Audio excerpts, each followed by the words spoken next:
आज भारी मूसलाधार बारिश के बीच पूर्व निर्धारित कार्यक्रम के तहत गांधी जी की जयंती पर उनकी कर्मभूमि चंपारण से लाल बहादुर शास्त्री जी के कर्मभूमि बनारस तक प्रधानमंत्री से 10 सवालों को लेकर संयुक्त किसान मोर्चा का जत्था सामूहिक नेतृत्व में किसान जन जागरण पदयात्रा पर बनारस के लिए कूच कर गए, जिसमें हजारों किसानों ने भारी बारिश के बावजूद गांधी संग्रहालय मोतिहारी में एकत्रित होकर गांधी जी की मूर्ति पर पहले माल्यार्पण किया, जिसके बाद संयुक्त किसान मोर्चा के किसान नेता अक्षय कुमार के नेतृत्व में पदयात्रा शुरू हुई। चंपारण के किसानों ने लोक नीति सत्याग्रह पदयात्री किसानों व नौजवानों का जोरदार स्वागत किया। वहीं इसके पूर्व नरसिंह बाबा मैदान में एक सभा का आयोजन हुआ। सभा में बिहार के किसान नेता सह पूर्व कृषि मंत्री नरेंद्र सिंह, दिनेश सिंह, साहिद कमाल, गांधीवादी अशोक भारत, चंपारण से किसान नेता विजय पांडे, हरदयाल कुशवाहा, आनंद प्रकाश, आलोक चंद्रा, किसान सभा से रामाश्रय सिंह,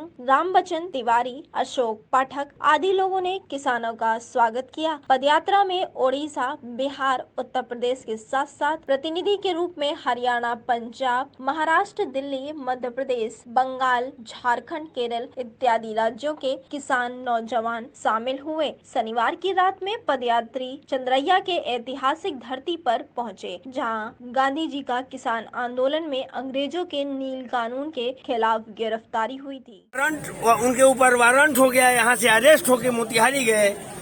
वहाँ यहाँ के जनता हजारों की संख्या में जाकर के उनके साथ वहाँ पहुँचे।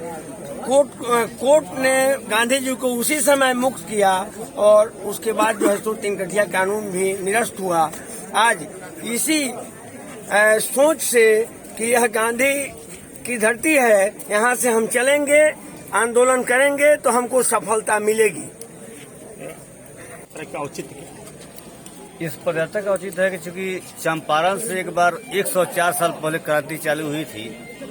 महात्मा गांधी आए थे किसानों की समस्या को सुनकर, किसानों की समस्या को निजात देने के लिए, और 104 साल बाद फिर एक ऐसी सरकार आई है जो अंग्रेज की तरह किसान पर अत्याचार कर रही है और ऐसे कानून ला रही है जिससे किसान बर्बाद हो जाएंगे। 3 कठिया कानून की तरह ये भी कानून है, उसको दूर करने के लिए, उसको वापस करने के लिए यह पदयात्रा चालू है। और चंपारण की धरती जो क्रांतिकारी धरती है, यहाँ से जो आंदोलन चालू होगी पूरे देश में फैलेगी और इस सरकार का अंत होगा और कृषि बिल 3 वापस होंगे।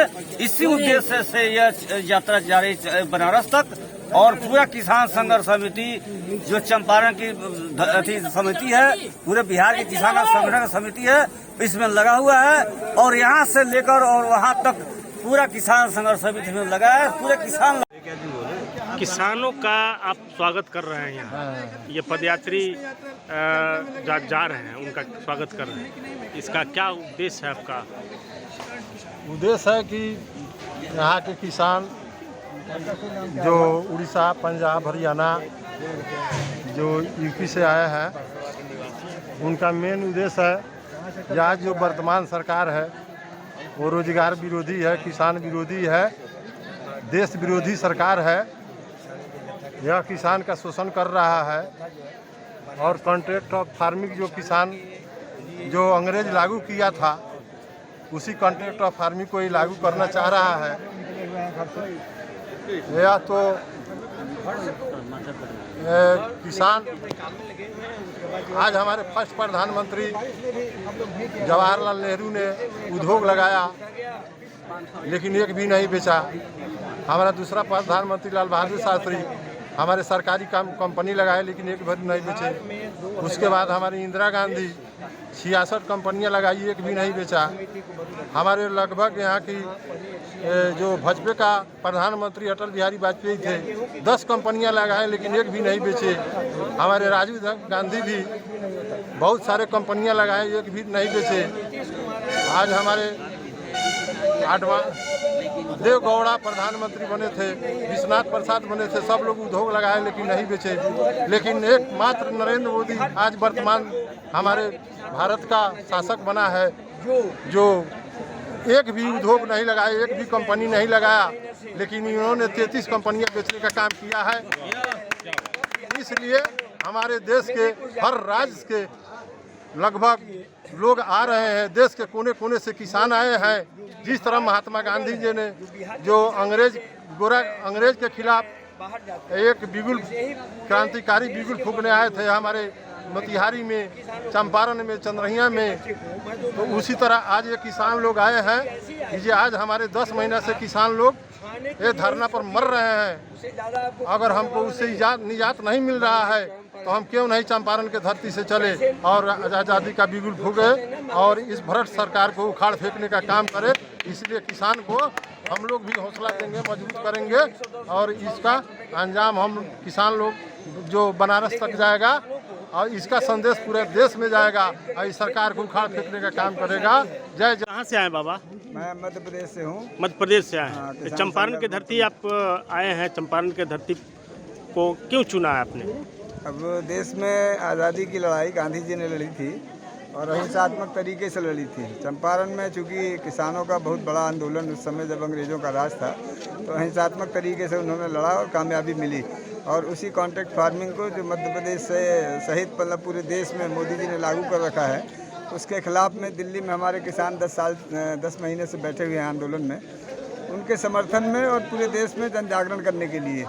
और यहाँ से महात्मा गांधी का मतलब एक जो पवित्र धरती है, यहाँ का आशीर्वाद लेकर के, यहाँ से प्रेरणा लेकर के हम सारे किसान लोग मोदी के जो चुनाव क्षेत्र निर्वाचन क्षेत्र बनारस जाएंगे और जो बॉर्डर दिल्ली में बैठे हैं किसान, उसी तरह का बॉर्डर हम लोग बनारस में बनाएंगे और वहाँ से हम एक मैसेज करेंगे कि भाग मोदी भाग। जो किसान के विरोध में बात करेगा वो सत्ता पे नहीं रहेगा। चंपारण के धरती पर किसानों का समूह आया है, जो देश भर के किसान यहाँ पहुँचे हुए हैं।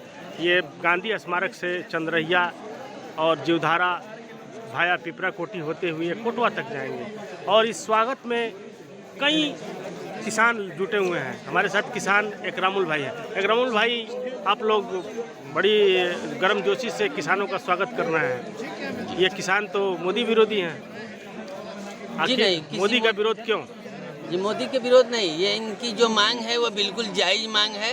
जो न्यूनतम समर्थित मूल्य है अनाज का, वो उसको बाकायदा दृढ़तापूर्वक कानून बना करके लागू किया जाए और जो काले कानून जो किसानों को लूट लेने के लिए जो बनाए जा रहे हैं, अप्रत्यक्ष रूप से गुलाम बनाने की जो साजिश हो रही है, और इसके खिलाफ जो पदयात्री किसान जो है सो जो अपना सर्वत्र निछावर करके घर द्वार छोड़ करके जो पद यात्रा करके बनारस तक जा रहे हैं, हम चंपारण के लोग पूर्णतः उनके इन जायज़ मांगों का समर्थन करते हैं।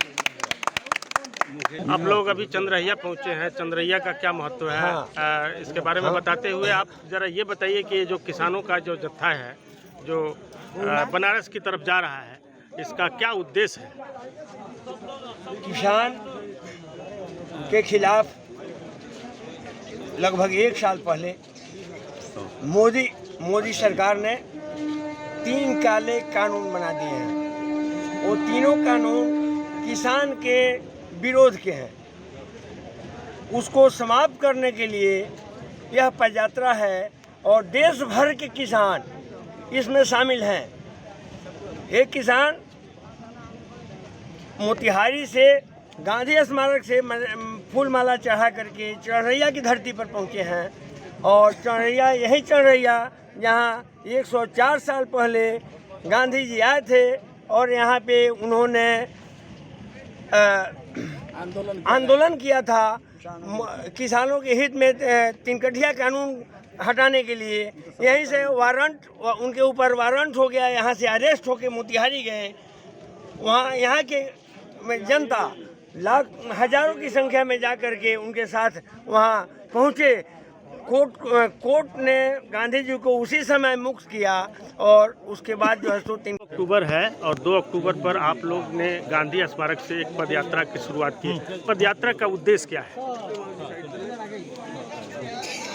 पदयात्रा का उद्देश्य यही है, करीब आज से 104 साल पहले गांधी जी इस मिट्टी पर आए थे। किसान के लिए जो कानून लगा था, पहला कॉन्ट्रैक्ट फार्मिंग का विरोध में उन्होंने आवाज बुलंद किए थे और किसान का मुक्ति के लिए ये आंदोलन को आगे बढ़ाए थे, पूरा देश के लिए लेकर गए थे। आज 104 साल बाद फिर प्रधानमंत्री मोदी जी उसी गुजरात से आकर पूरा देश में कॉन्ट्रैक्ट फार्मिंग के लिए, पूरा देश में किसान को फंसाने के लिए, मारने के लिए कानून बना रहे हैं। इसलिए गांधी जयंती से उस मैसेज, उस संदेश को लेकर हम बनारस जा रहे हैं। जो गांधी जी ने क्या संदेश दिए थे, वो किसान को बचाने के लिए आए थे, आप किसान को मारने के लिए क्यों खड़े हैं? इस संदेश को लेकर हम बनारस जा रहे हैं। वाह। अगर आपको हमारा वीडियो पसंद आया हो तो इसे लाइक करें, सब्सक्राइब करें और साथ ही बेल आइकन दबाना ना भूलें।